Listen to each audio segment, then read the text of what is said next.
Every night, while Paris dreams under its blankets, I crawl through its refuse with bare hands. Not as a beggar, but as the man who knows the city better than any priest, noble, or policeman. I can walk blindfolded and still tell you where I am just by the taste of the mud on my boots and the weight of the scraps in my sack. The rich think they rule this city from salons and offices, but their true history is rotting in the gutters I empty. I see their secrets before the sun does. Letters torn in anger, shoes abandoned after a night gone wrong, or blood on clothes no one wanted to wash. Watch long enough and you realize the city doesn't lie to me. It litters, and in its litter, it confesses.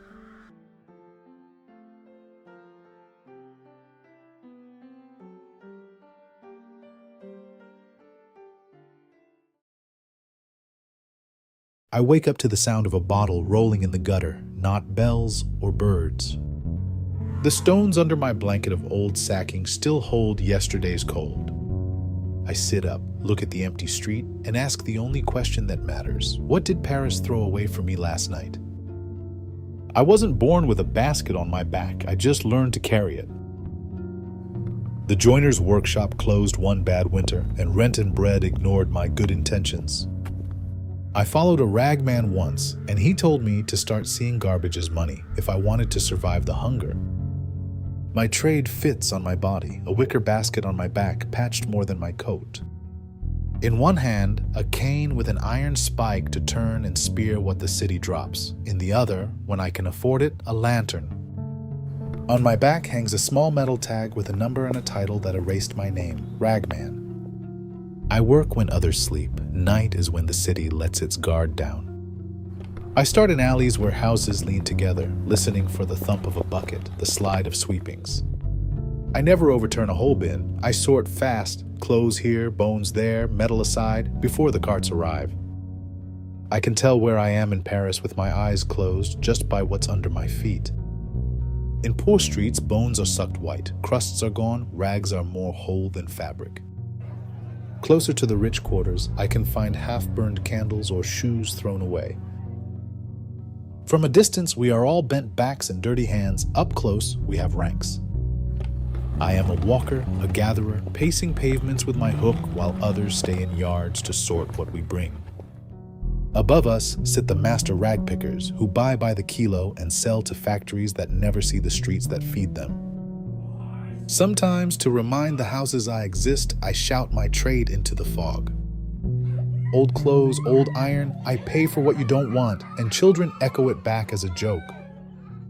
Still, doors open, hands offer bundles that smell of soap and sweat, and on good mornings my basket is heavy before the sun rises. Gathering is only half the job. The real work starts when the streets reject me. In a yard wedged between a warehouse wall and the old fortifications, I tip my haul onto the ground. My hands are a ledger of every shard of glass and rusty nail I misjudged. In winter, the cracks in my skin split open and bleed until blood and dirt are the same color. The dust of old rags scratches my lungs, and some nights every breath feels like drawing a file across my ribs. One winter night, the city almost buried me with its waste. I climbed a fresh heap too soon after the cart tipped it, chasing a promising bundle of clothes, and the ground turned to liquid under my boots. For a moment, I was inside the trash, choking on rags and ash until another colleague's hook caught my coat and tore me back into the air.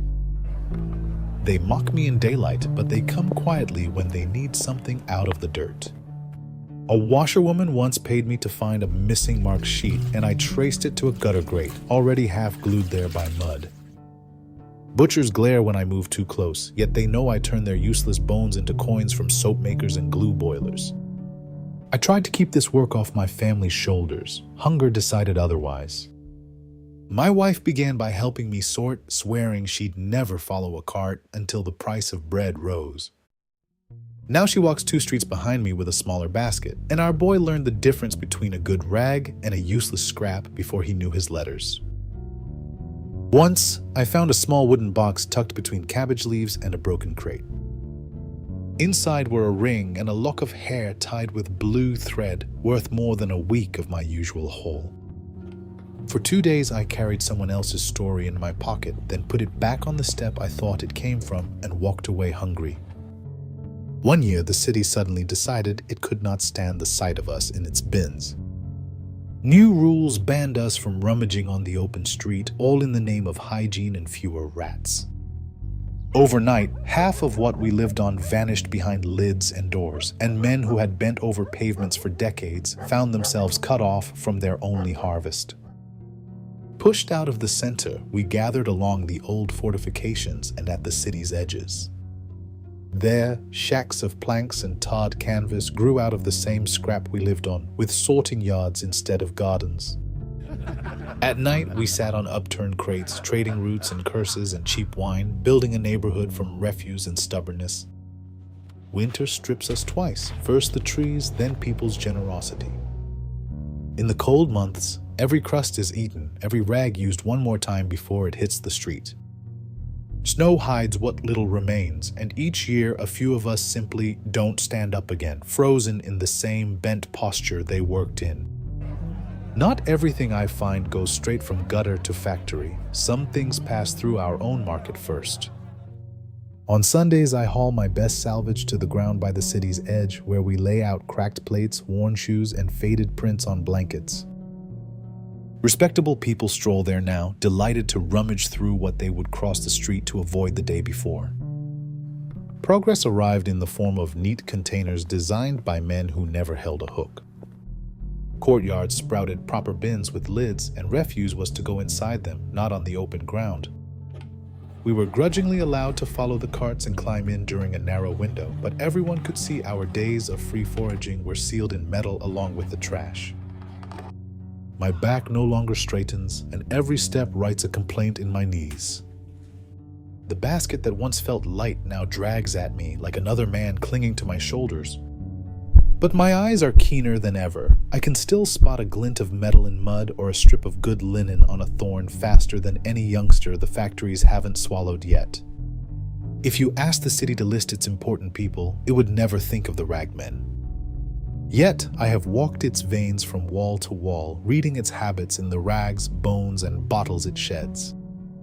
I know what it eats, what it fears, and what it tries to forget, because all of it passes through my hands before it disappears into smoke, soap, paper, or dust.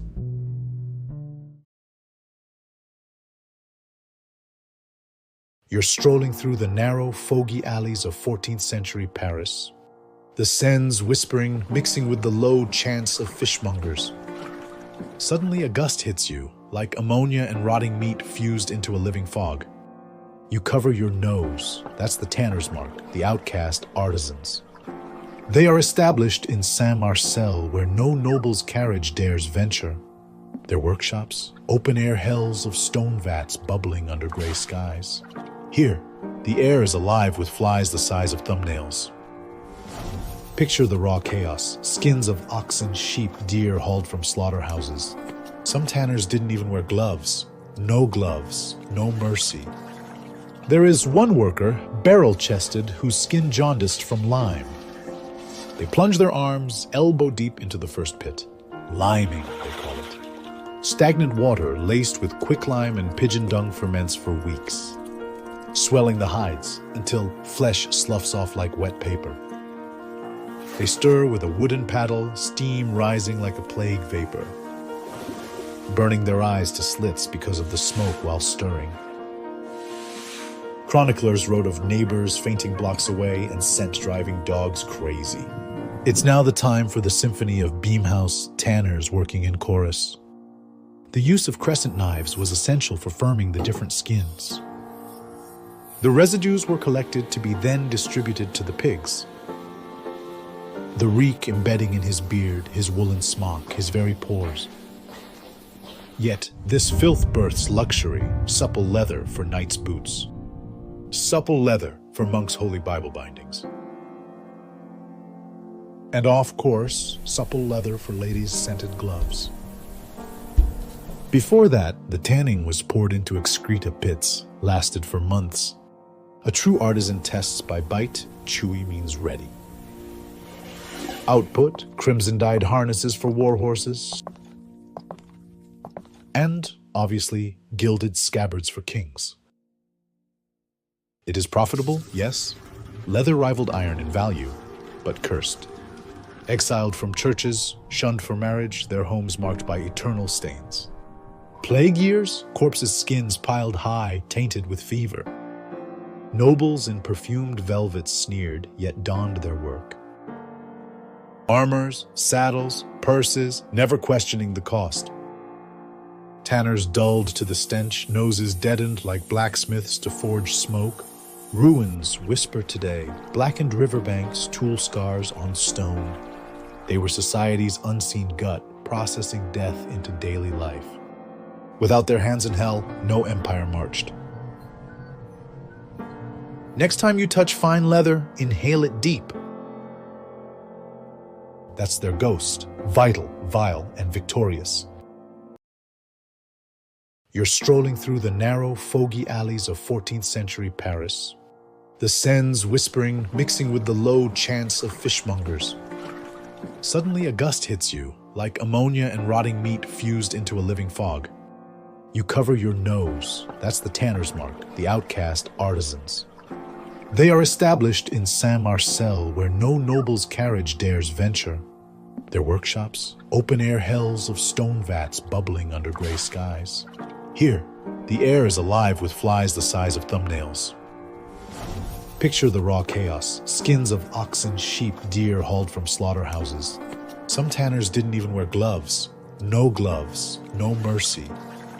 There is one worker, barrel-chested, whose skin jaundiced from lime. They plunge their arms elbow-deep into the first pit. Liming, they call it. Stagnant water laced with quicklime and pigeon dung ferments for weeks, swelling the hides until flesh sloughs off like wet paper.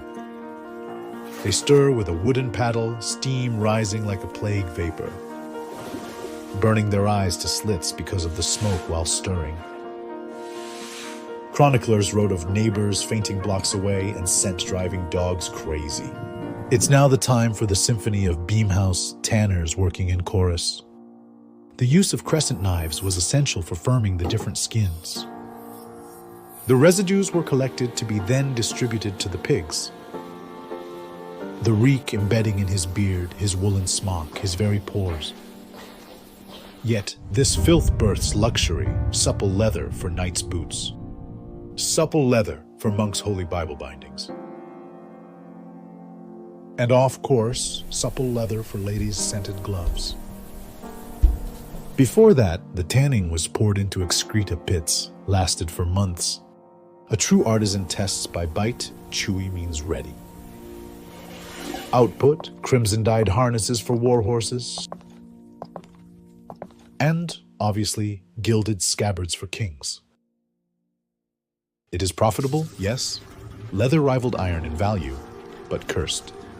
Exiled from churches, shunned for marriage, their homes marked by eternal stains. Plague years, corpses' skins piled high, tainted with fever. Nobles in perfumed velvet sneered, yet donned their work. Armors, saddles, purses, never questioning the cost. Tanners dulled to the stench, noses deadened like blacksmiths to forge smoke. Ruins whisper today, blackened riverbanks, tool scars on stone. They were society's unseen gut, processing death into daily life. Without their hands in hell, no empire marched.